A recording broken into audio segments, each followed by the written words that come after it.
بسم اللہ الرحمن الرحیم۔ ناظرین گرامی، میں ہوں علی عثمان اور آپ دیکھ رہے ہیں میرا انفارمیٹیو چینل AU انفارمیشن۔ ناظرین، ہمیشہ کی طرح آج میرا موضوع سائنس نہیں، کیونکہ یہ چینل سائنس کے علاوہ بھی آپ کو ہر طرح کی انفارمیشن مہیا کرنے کے لیے بنایا گیا ہے۔ تو شروع کرتے ہیں ہماری آج کی ویڈیو۔ ناظرین، ایک دفعہ کا ذکر ہے کہ ایک بادشاہ تھا جسے اللہ تعالیٰ نے مشرق و مغرب اور سارے جہان کی بادشاہت دی، اور اس بادشاہ کے تابع انسانوں کے علاوہ جن، جانور، پرندے، ہوا اور یہاں تک کہ کیڑے مکوڑے بھی کر دیے، اور وہ بادشاہ ہر کسی کی زبان کو سمجھتا۔ ایک دن اس بادشاہ نے اللہ تعالیٰ سے عرض کی کہ یا الہی، مجھے آرزو ہے کہ میں سارے عالم کی مخلوقات یعنی خشکی والی، تری والی، یہاں تک کہ کیڑے مکوڑے سب کی ضیافت کروں۔ تو غیب سے آواز آئی کہ سب کو میں روزی کھلاتا ہوں، میری مخلوق کثیر ہے، تم ان سب کو کھلا نہیں سکو گے۔ لیکن بادشاہ نے کہا کہ تو نے مجھے عظیم نعمتیں دی ہیں، میں یہ دعوت کرنا چاہتا ہوں۔ تو اللہ تعالیٰ نے حکم دیا کہ ٹھیک ہے، تم دریا کے کنارے ایک عالیشان مکان بناؤ جس میں تمام مخلوقات کی ضیافت کر سکو۔ تو اس بادشاہ نے مکان بنانا شروع کر دیا، اور تقریباً 1 سال اور 8 ماہ تک وہ مکان تیار ہوا، جس کی تیاری کے بعد بادشاہ نے سارے جہان سے اعلیٰ کھانے پینے کا سامان مثلاً برتن وغیرہ کا اہتمام کیا، اور اتنی بڑی دیگیں منگوائی جن کی لمبائی اور چوڑائی تالاب کی مثل تھی۔ اور کتاب جامع تواریخ میں لکھا ہے کہ یہ دیگیں 2007 تھیں، اور ان دیگوں کو جنوں نے پکایا۔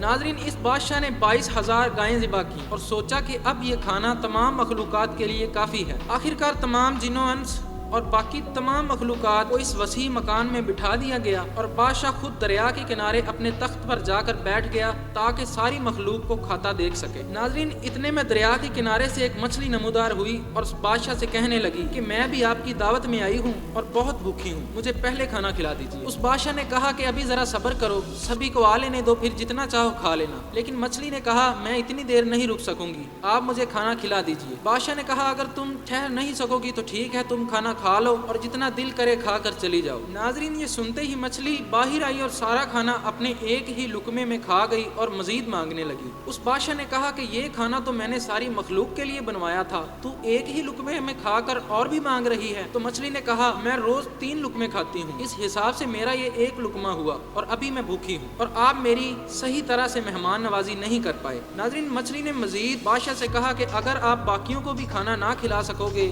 تو آپ نے انہیں ناحق بلوایا ہے اور لوگ آپ سے ناراض ہو جائیں گے۔ ناظرین، اتنے میں وہ بادشاہ بے ہوش ہو گیا، اور کچھ عرصہ بعد ہوش آئی تو بادشاہ بارگاہ الہی میں سجدہ ریز ہو کر رونے لگا اور عرض کرنے لگا یا رب، تو ہی ہے جو روزی دینے والا ہے اور پالنے والا ہے، یقیناً میں نے نادانی کی۔ تو ناظرین، اپنے موضوع کو اختتام کی طرف لاتا ہوں۔ یہ بادشاہ ہمارے ایک نبی تھے جن کا نام حضرت سلیمان علیہ السلام ہے۔ جی ہاں ناظرین، اللہ تعالیٰ نے حضرت سلیمان علیہ السلام کو ساری مخلوقات کی بادشاہی دے کر یہ امتحان لیا۔ بعض روایات میں ہے کہ اس دن تمام مخلوق بھوکی رہی، اور وہ مچھلی وہی تھی جس کی پشت پر اللہ تعالیٰ نے زمین کو رکھا ہوا ہے۔ تو ناظرین، کیسا لگا ہمارے پیارے نبی حضرت سلیمان علیہ السلام کا پیارا واقعہ؟ کمنٹ میں ضرور بتائیے گا۔ ملتے ہیں انشاءاللہ اگلی دلچسپ ویڈیو میں۔ آپ کی دعاؤں میں اجازت چاہتا ہوں۔ اللہ حافظ۔